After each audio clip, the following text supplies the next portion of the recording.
I didn't start lifting till my 30s, and my beginner phase was a disaster. My main focus was to lift heavier and heavier on every session, no matter what. If the weight wasn't going up, I was not happy. Things were progressing well, till one day I had a small wobble during a squat, and that was it. I was out of the gym for 2 months, barely making it to work. The back pain was killing me. Maybe lifting is not for me, I said to myself. But then I thought, I need to learn more about this weightlifting thing. I need to find someone that has done this for some time, well before me, someone I can trust.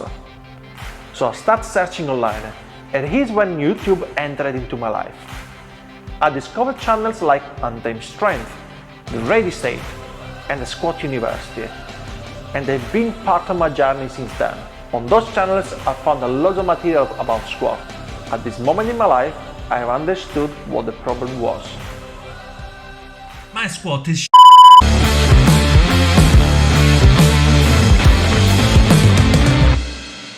Hey guys, Umberto here from Umaxfitness. Welcome back to my channel. On today's video, I will show you the 3 major mistakes I was making on my squat that are actually pretty common, and I will show you as well how I fixed them. But before we get to that, don't forget on this channel we talk about weightlifting for longevity. So we try to lift heavy but pain-free. And if you think this channel is bringing you value, hit the subscribe button. When we talk about squat, there are a million things that can go wrong, but those are the main 3 areas I was struggling with that were really causing the major issues. So the areas I want to talk about is knees, lower back and upper back. After fixing them, I start to feel completely pain-free. That has given me the confidence and the stability I needed to actually get my numbers up. The number 1 area that I really want to focus on at the beginning, it will be the lower back, so the core area. I used to arch my lower back way too much because I thought that was the way to do it, honestly, or at least based on Instagram.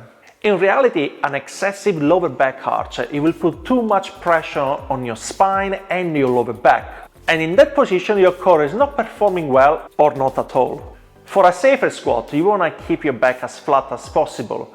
Yes, you're going to have a bit of arch on the lower back, but that's supposed to be more the natural position.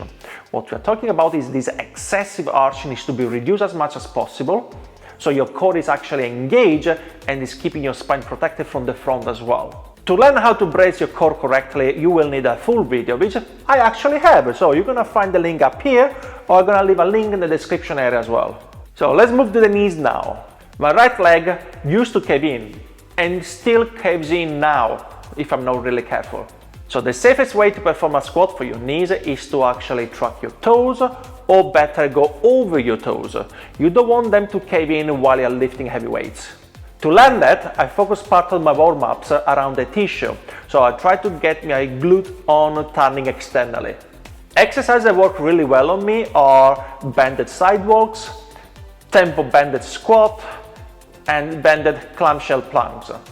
I don't do all of them on every single session, but I try to rotate them. It depends on what I'm going for. The last bit I was getting wrong on my squat is definitely the barbell positioning, or better, my upper back setup. At every rep, I felt like the barbell was pressing against my spine with acute bone pain.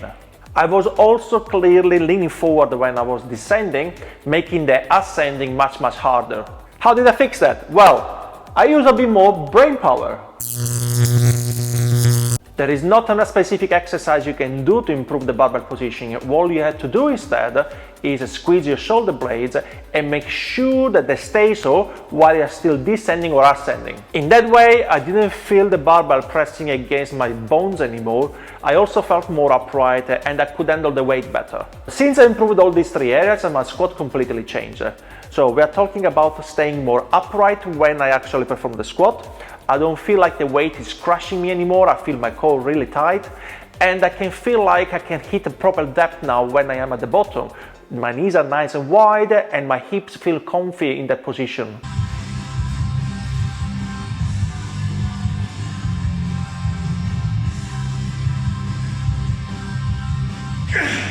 And obviously I got stronger. My squat at that point improved greatly, but it wasn't perfect.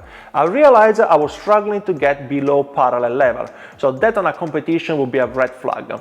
So I had to look at other areas that I could improve. I actually realized my ankle mobility needs to improve definitely. So if going low in your squat is something that you're struggling with, this video here will help you with that. Guys, thank you very much for watching till this point. Don't forget to like and comment the video, and I will see you on the next one. Goodbye.